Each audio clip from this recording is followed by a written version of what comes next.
శ్రీ మహాగణాధిపతయే నమః. శ్రీమాత్రే నమః. మాచిరాజు భక్తి ప్రేక్షకులందరికీ నమస్కారం. ఈనాటి దినఫలం కార్యక్రమంలో ముందుగా నేటి పంచాంగ వివరాలు పరిశీలిద్దాం.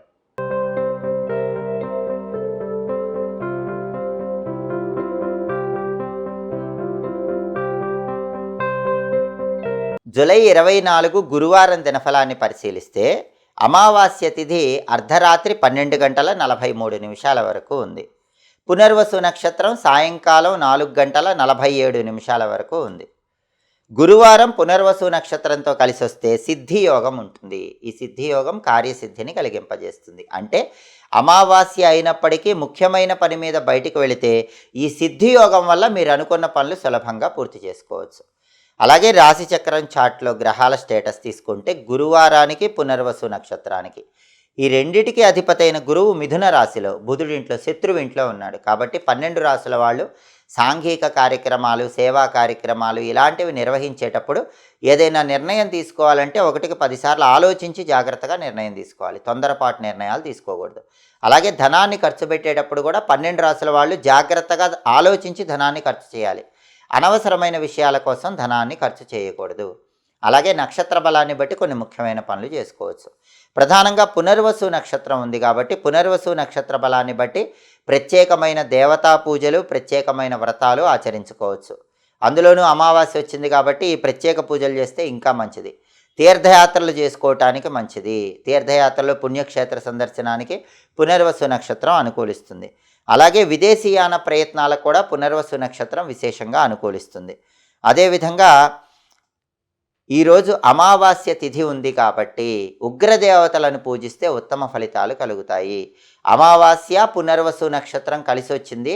అమావాస్య రోజు శివుణ్ణి పూజిస్తే మంచిది. పునర్వసు నక్షత్రానికి అధిపతి గురువు, గురుకు అధిష్టాన దైవం శివుడు కాబట్టి ఈరోజు 12 రాశుల వాళ్ళు శివాలయ దర్శనం చేయటం ద్వారా అనుకున్న పనులు అనుకున్నట్లు దిగ్విజయంగా పూర్తి చేసుకోవచ్చు.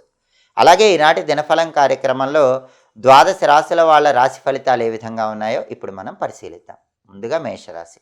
మేషరాశి వాళ్ళకి ఈరోజు కొన్ని ఆందోళనకరమైనటువంటి పరిస్థితులు చోటు చేసుకుంటాయి. అటువంటప్పుడు మనస్సును ప్రశాంతంగా ఉంచుకునే ప్రయత్నం చేయాలి. అలాగే బంధువులతో, మిత్రులతో కలహములు చోటు చేసుకునే సూచనలు ఉన్నాయి కాబట్టి మేషరాశి వాళ్ళు బంధువులతో, మిత్రులతో మాట్లాడేటప్పుడు గొడవలు రాకుండా జాగ్రత్తగా మాట్లాడాలి. తదుపరి వృషభ రాశి. వృషభ రాశి వాళ్ళకి ఈరోజు వృత్తిపరంగా ధన వృద్ధి ఏర్పడుతుంది. ఉద్యోగంలో ఉన్న, వ్యాపారంలో ఉన్న, ఏ రంగంలో ఉన్నా ఆదాయ మార్గాలు పెరుగుతాయి. దానివల్ల మీకున్న అప్పుల సమస్యల నుంచి సులభంగా బయటపడగలుగుతారు. తదుపరి మిథున రాశి. మిథున రాశి వాళ్ళకి ఈరోజు కార్యహాని కనిపిస్తుంది. అంటే మీరు ఏదైనా పని ప్రారంభిస్తే ఆ పనిలో ఆటంకాలు వస్తాయి, పని జరగదు. అటువంటప్పుడు మనోధైర్యంతో, ఆత్మవిశ్వాసంతో ఇష్టదేవతను స్మరించుకొని ముందడుగు వేయండి.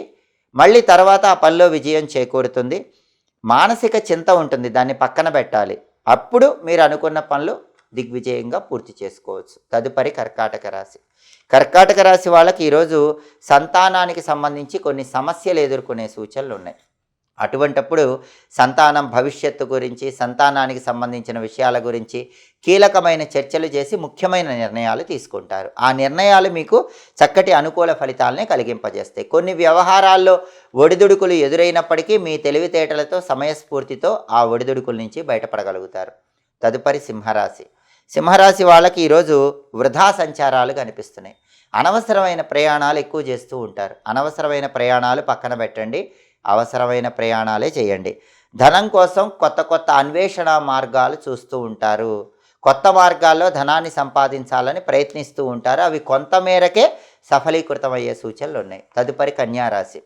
కన్యారాశి వాళ్ళకి ఈరోజు ప్రధానంగా సామాన్యమైనటువంటి ధనలాభం కనిపిస్తోంది. అద్భుతమైన ధనలాభం లేదు, కొంతమేరకు ధనలాభం ఉంది. కొన్ని చోట్ల ధనహాని కూడా ఉంది. కాబట్టి డబ్బు ఖర్చు పెట్టేటప్పుడు కొన్ని చోట్ల ఆలోచించి జాగ్రత్తగా ధనాన్ని ఖర్చు చేసుకోవటం కన్యారాశి వాళ్ళకి అవసరం. తదుపరి తులారాశి.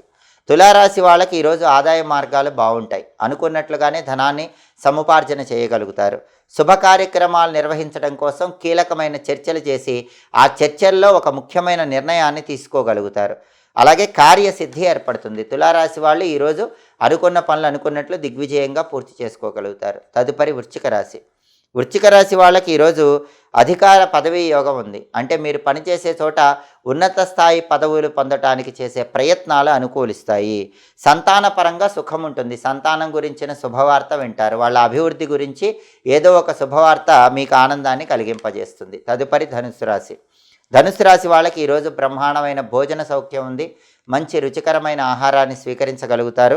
అలాగే విశేషమైనటువంటి ఆరోగ్యం చేకూరుతుంది. అనారోగ్య సమస్యలన్నీ తొలగిపోతాయి. ధనలాభం కూడా ఉంది. అనుకున్నట్లుగానే ధనాన్ని ఈరోజు ధనుస్సు రాశి వాళ్ళు సముపార్జన చేయగలుగుతారు. తదుపరి మకర రాశి. మకర రాశి వాళ్ళకి ఈరోజు ఆకస్మిక సంఘటనలు కొన్ని చోటు చేసుకునేటటువంటి సూచనలు ఉన్నాయి. సామాన్యమైన విజయాలు కనిపిస్తున్నాయి. అంటే అద్భుతమైన విజయాలు లేవు, అపజయాలు లేవు, కానీ సామాన్యంగా కొన్ని విజయాలను మాత్రం మకర రాశి వాళ్ళు అందిపుచ్చుకోగలుగుతారు. తదుపరి కుంభరాశి. కుంభరాశి వాళ్ళకి ఈరోజు కొన్ని ఆందోళనకరమైన పరిస్థితులు చోటు చేసుకుంటాయి.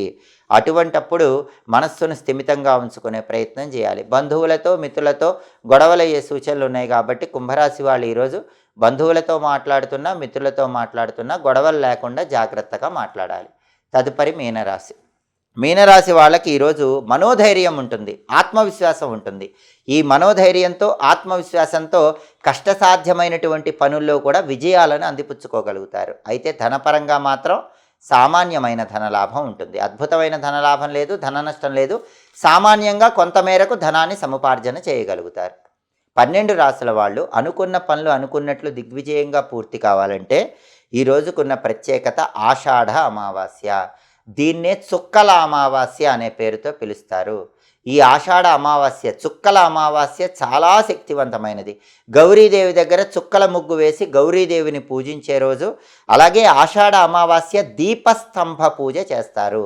అంటే ప్రతిరోజు మీరు వెలిగించుకునేటటువంటి దీపారాధన కుందులను చక్కగా అలంకరించి ఆ దీపారాధన కుందులకే పుష్పాలతో పూజ చేస్తూ దీపలక్ష్మి అష్టోత్తరం చదివే రోజు కాబట్టి, దీపస్తంభ పూజ చేసే రోజు కాబట్టి ఆషాఢ అమావాస్య, చుక్కల అమావాస్య సందర్భంగా ఓం శ్రీ దీపలక్ష్మ్యై నమో నమః అనే మంత్రాన్ని 21 సార్లు చదువుకొని వెళ్ళినట్లయితే దీపలక్ష్మి అనుగ్రహం వల్ల అఖండ ధనలాభం కలుగుతుంది.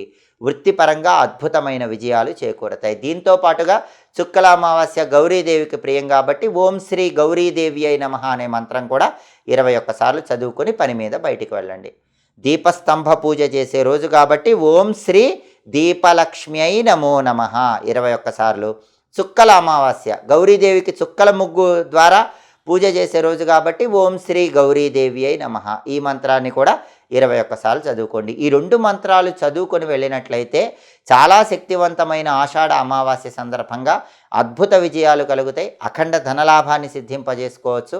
వృత్తిపరంగా అత్యున్నత స్థాయికి ఎదగవచ్చు. అలాగే గురువారం కాబట్టి ఉదయం 6 నుంచి 7 మధ్యలో, మధ్యాహ్నం 1 నుంచి 2 మధ్యలో, రాత్రి 8 నుంచి 9 మధ్యలో గురుహోర ఉంటుంది. గురుహోర ఉన్న సమయంలో ఔషధాలు స్వీకరించడానికి అనుకూలం. అమావాస్య అయినప్పటికీ గురుహోర ఉన్న సమయంలో ఔషధాలు స్వీకరిస్తే ఔషధాలు చక్కగా పనిచేస్తాయి. అలాగే గురుహోర ఉన్న సమయంలో గురుహోర బలాన్ని బట్టి కొత్త కొత్త పుస్తకాలు చదివితే చాలా మంచిది. దానివల్ల విశేషమైనటువంటి ప్రయోజనాలు చేకూరతాయి. హోరాకాలాన్ని బట్టి ఈ పనులు చేసుకోండి. సమస్త శుభాలను సిద్ధింపజేసుకోండి. ఇవి ఈనాటి దినఫలం కార్యక్రమంలో ముఖ్యమైన అంశాలు. మళ్ళీ తదుపరి దినఫలం కార్యక్రమంలో తిరిగి కలుసుకుందాం. ప్రతిరోజు 12 రాశుల వాళ్ళు రాశి ఫలితాలు తెలుసుకోవాలనుకుంటున్నారా? ప్రతిరోజు దినఫలంలో మీ రాశిని బట్టి మీ భవిష్యత్తు ఎలా ఉండబోతోందో తెలుసుకోవాలనుకుంటున్నారా? అయితే దినఫలాలు ప్రతిరోజు తెలుసుకోవాలంటే, నక్షత్రాన్ని బట్టి ప్రతిరోజు ఏ పనులు చేసుకోవాలో తెలుసుకోవాలంటే, యోగాన్ని బట్టి ప్రయాణాలు చేయాలా వద్దా అనే విషయం తెలుసుకోవాలంటే, ప్రయాణం చేయవలసి వస్తే పాటించాల్సిన పరిహారాలు తెలుసుకోవాలనుకుంటే మా మాచిరాజు భక్తి ఛానల్ తప్పకుండా చూడండి. మా వీడియోస్ మీకు నచ్చినట్లయితే మా ఛానల్ లైక్ చేయండి, కామెంట్ చేయండి. మా ఛానల్ వీడియోస్ 10 మంది మిత్రులకు షేర్ చేయండి. మా ఛానల్ని సబ్స్క్రైబ్ చేసుకోండి. పక్కన ఉన్న బెల్ సింబల్ నొక్కటం మాత్రం మర్చిపోకండి. సర్వే జనాః సుఖినో భవంతు. స్వస్తి.